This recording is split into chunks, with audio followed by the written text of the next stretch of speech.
ఈ చంద్రబాబు నేను ఒకటి అడుగుతున్నా, ఇదిగో నీ మోసం. ఎన్నికల వేళ నువ్వు చెప్పినావు ఇది చేస్తాను అని.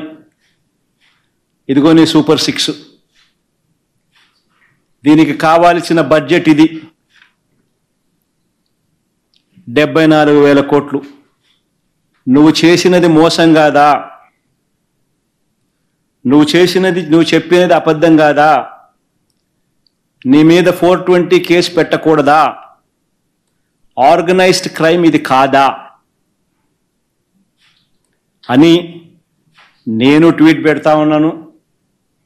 నా ఎమ్మెల్యేలు, కంటెస్ట్ చేసిన ఎమ్మెల్యేలు అందరూ ట్వీట్లు పెడతా ఉన్నారు, పెట్టబోతున్నారు. మా పార్టీకి సంబంధించిన అందరూ కూడా ట్వీట్ పెట్టి నీ మీద ఎందుకు 420 కేసు పెట్టకూడదు, నువ్వు చేసినది మోసం కాదా అని వైఎస్ఆర్సీపీకి సంబంధించిన ప్రతి కార్యకర్తకు పిలుపునిస్తా ఉన్నాను. ఈ రెండు కూడా ఇదే మాదిరిగానే పెడుతూ ట్వీట్ చేయండి. ఇన్స్టాగ్రాము, ఫేస్బుక్, వాట్సాప్, యూట్యూబ్ అన్నిట్లోనూ పెట్టండి. ఎంతమంది నేను అరెస్ట్ చేస్తాడో చూద్దాం. అరెస్ట్ చేయడానికి ఏదైనా ముందుకు వస్తే ఫస్ట్ నా దగ్గర నుంచి స్టార్ట్ చేయమని చెప్తున్నా. ఏమయ్యా నువ్వు చెప్పలేదా ఇవన్నీ? నీ మేనిఫెస్టోలో ఇవన్నీ లేవా? నీ బడ్జెట్ ఇది కాదా?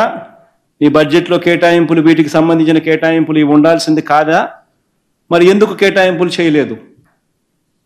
చేసినందుకు, చేయనందుకు, మోసం చేసినందుకు, అబద్ధాలు చెప్పినందుకు నీ మీద 420 కేసు ఎందుకు పెట్టకూడదు అని ప్రశ్నిస్తూ రాష్ట్ర వ్యాప్తంగా ప్రతి ఒక్కరం కూడా ట్వీట్ చేయబోతున్నాం. జగన్మోహన్ రెడ్డి గారు ఈరోజు మీరు మాట్లాడుతూ సూపర్ 6 గురించి అనుకుంటా బడ్జెట్ చూపించి ఏదేదో మాట్లాడుతున్నారు. అయ్యా, తల్లికి వందనానికి కేటాయింపులు జరిగాయి, ఆడబిడ్డ నిధికి కేటాయింపులు జరిగాయి, అదేవిధంగా అన్నదాత సుఖీభవ పథకానికి కేటాయింపులు జరిగాయి. ఇవన్నీ జరిగితే కేటాయింపులు నీ కళ్ళు ఎక్కడ పెట్టుకున్నావో నువ్వు అర్థం కావటం లేదు జగన్మోహన్ రెడ్డి గారు.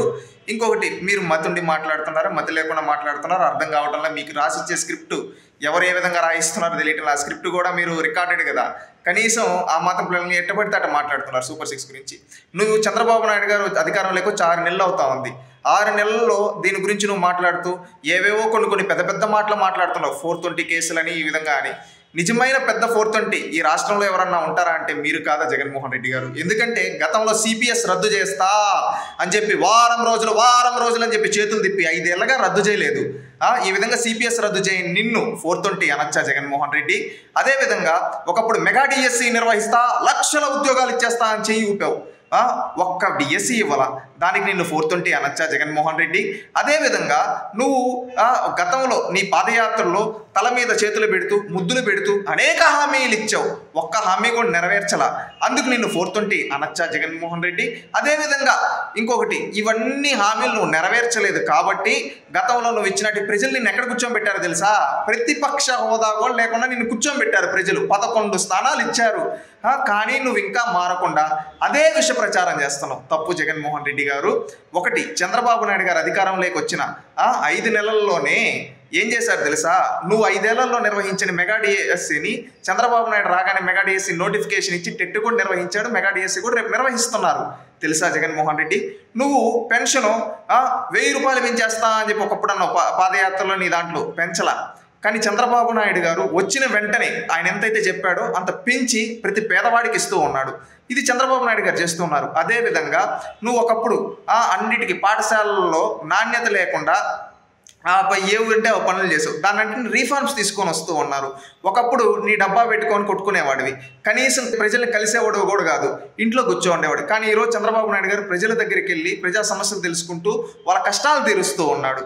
ఇవన్నీ చంద్రబాబు నాయుడు గారు ప్రతి ఒక్క పథకానికి కేటాయింపులు చేసి రాష్ట్రంలో నీ హయాంలో గుంతలు ఉండే రోడ్లను ఈరోజు పూడుస్తూ, అదేవిధంగా అభివృద్ధి సంక్షేమం జోడెద్దుల్లాగా ముందుకెళ్తూ ఉంటే ఈరోజు చూసి ఓరవలేక నీకు అలవాటైన విష ప్రచారం చేస్తున్నావు జగన్మోహన్ రెడ్డి. ఇంకా విష ప్రచారాలు మానుకోకపోతే రేపు భవిష్యత్తులో, గతంలో నీకు 151లో నుంచి 5 బీకేసి 11 ఇచ్చారు. ఈసారి అదే విష ప్రచారం చేస్తే ఆ 11లో 1 బీకేస్తే నీకు మిగిలేదు ఒకటే జగన్మోహన్ రెడ్డి. అది తెలుసుకో.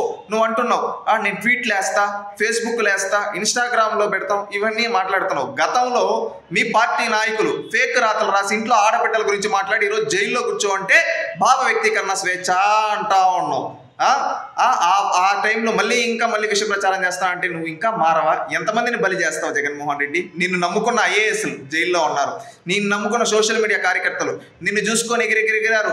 ప్రతిపక్ష నాయకుల ఇంట్లో ఆడవాళ్ళ గురించి, రాష్ట్రంలో ఆడ మహిళల గురించి ఎట్టబడితే అటు తప్పుడు రాతలు రాశారు. ఈరోజు జైలుకి వెళ్ళుంటే వాళ్ళ వెనకేసుకొని వస్తున్నావు. ఎవరిని? ఆడవాళ్ళని తిట్టిన వాళ్ళని, ఆడవాళ్ళ గురించి తప్పుడు రాతలు రాసిన వాళ్ళని వెనకేసుకొని వస్తున్నావు. మళ్ళీ ఈ రోజు నేను ట్వీట్లు వేస్తా అంటావు. నువ్వు ట్వీట్లు వేసుకోవడానికే పనికి వస్తావు, ప్రజలకు సేవ చేయడానికి పనికిరావు జగన్మోహన్ రెడ్డి, అది గుర్తుపెట్టుకో.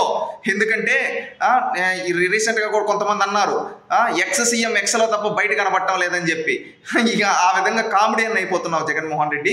ఇకనైనా మారి పద్ధతి మార్చుకొని ఒక హుందాతనంగా, ఒక బాధ్యత గల ఎమ్మెల్యేగా ఎలా ప్రశ్నించాలో అలా ప్రశ్నించు, నిర్మాణాత్మకమైన విమర్శలు చేయి. అంతేగాని నోటికి ఏదొస్తే అది గాలి లెక్కలు చెప్తే జనాలు ఎవ్వరు చూస్తూ ఉండరు జగన్మోహన్ రెడ్డి, గుర్తుపెట్టుకో, ఖబర్దార్.